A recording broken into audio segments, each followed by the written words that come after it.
Great. Hey E-Kids, welcome back to Children's Church Online. I don't know about you, but I'm so glad it's summertime! Summer, summer, summertime! Ooh, ooh, ooh, ooh. One reason I'm so excited is that I have developed my very own STEAM lab. Look, check it out. Isn't that so awesome? You're probably wondering what that stands for. Science, technology, engineering, art, and math. And I'm not totally sure how things will go in my lab this summer, but luckily I have faith. Faith is trusting in what you can't see because of what you can see. You see? You see what I did there? I have faith that I'll learn a lot and have fun doing so. I mean, just look at this place. Check it out. Oh, wait a second. Check out this microscope. Microscope, microscope, microscope, microscope! I've always been amazed how microscopes can let you see things that you normally can't see. Take hair, for instance. Ow. Hey, look at that one. It looks like a thin line. You can't see it, can you? But put it under a microscope and whoa! Cool, right? What about the inside of a piece of grass? Put it under a microscope and whoa, look at that! The inside looks like a whole bunch of smiley face emojis. Oh. I mean, you'd never see that just by looking at a piece of grass. Today's Bible story is all about not being able to see everything, but remembering God always does. It's like He's always looking through a microscope or something. So, let's take a look at this Bible story and see what we can find. Whoa! Unbelievable! Wait, is that really what my hair looks like?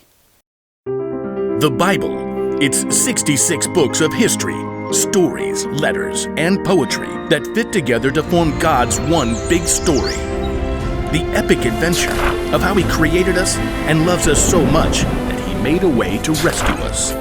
As we travel through the Bible, from Genesis to Revelation, we discover people who met God and found their lives changed forever. Now for an amazing story, inspired by the book of Hebrews, chapters 11 and 12. Gotta have a little faith, faith, faith, faith. Keep the faith.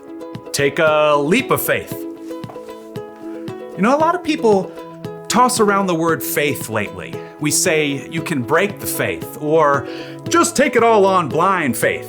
But true faith isn't blind at all.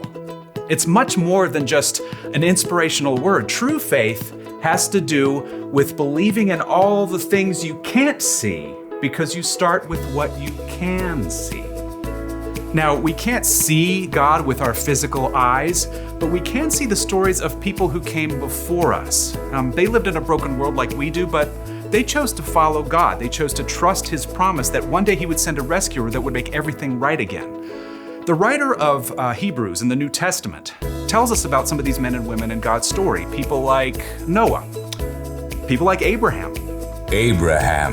When God called Abraham, he was already getting old. He and his wife Sarah didn't have kids. Leave your country and your people. Leave your father's family. Go to the land I will show you.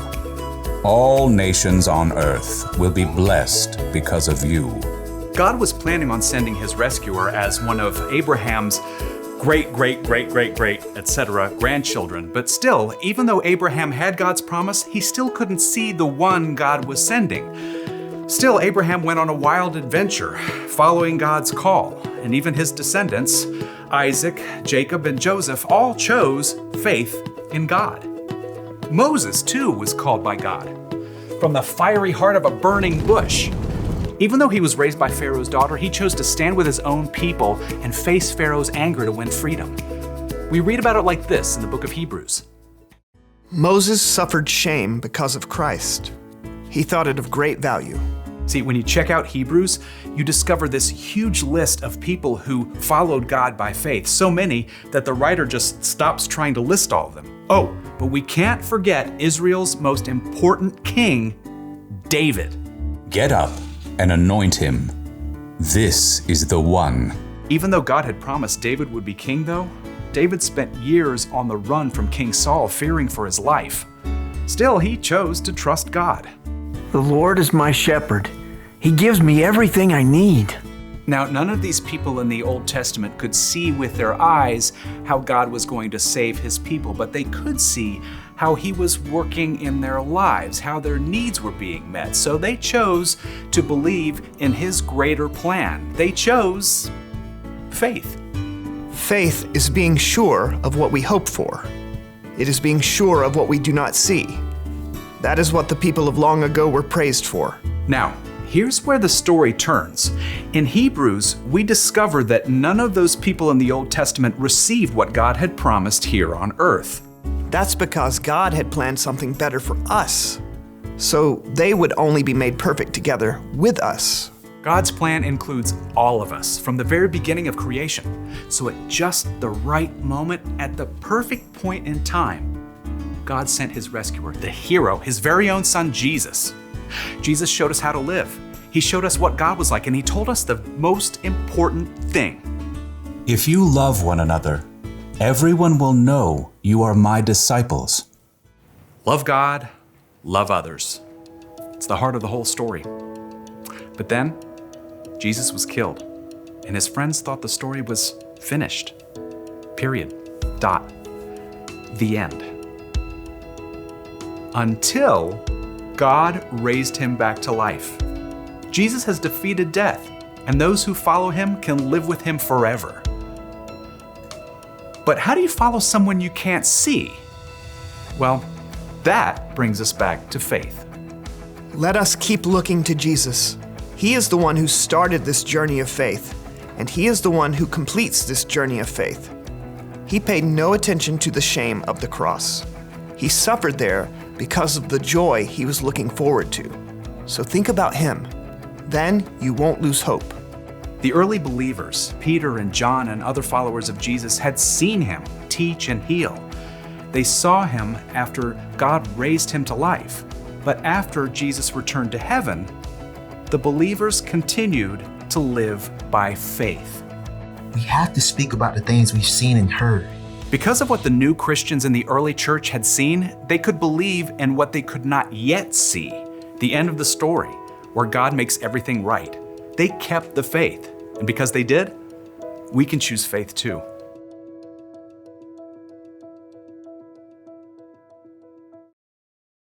Ooh, take a look at that one. Any guesses on what this is? It's the inside of a carnation stem.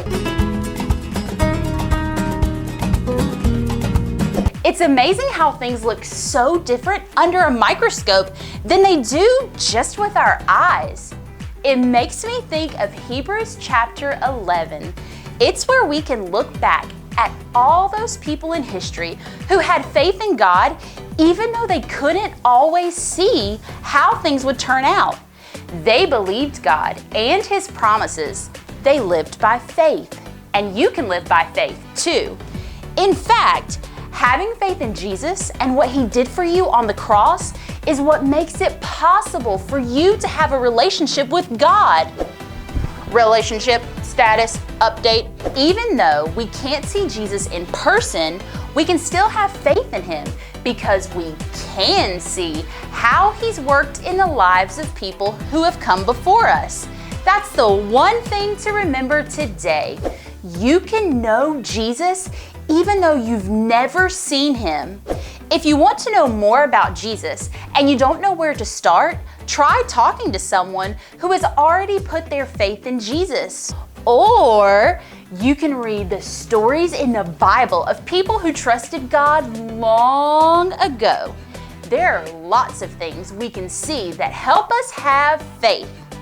So, I hope you guys had an awesome day, and I'm going to look for a few more things under my microscope, like my nails. Let's check it out. Oh,